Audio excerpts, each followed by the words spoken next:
Hello, this is Gypsy Hawk, and I'm making some bird suet. So I just wanted to show you a quick recipe that I do. Right now I have 2 cups of quick oats, and I'm also going to put in 2 cups of birdseed, wild birdseed mix.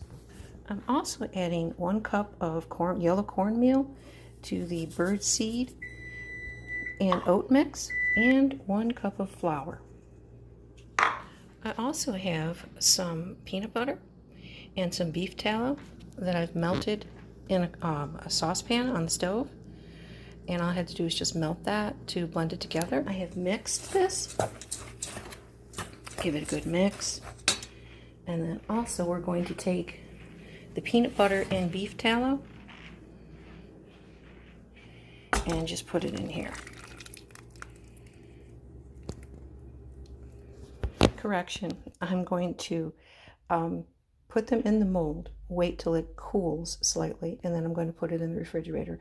I have put them in the freezer in the past to rush the process, but putting them in the refrigerator will work as well. Okay, this is it all finished and from the mix. Now I'm going to let this set, and then I'm going to chill it.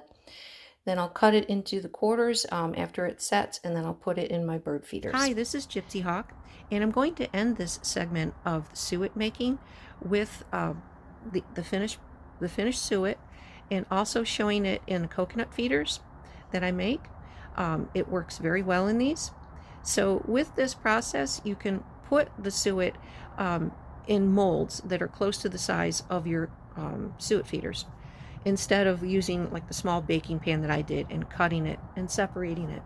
Whatever works for you. I had molds in the past that were closer in size. At this point I don't, so I just put it in the small square baking pan and just went from there. Either way works, whatever works best for you. But I'm going to flip this around and show you the coconut feeder that I've put it in. Okay, so this is one of my coconut feeders, and I've put the suet in here.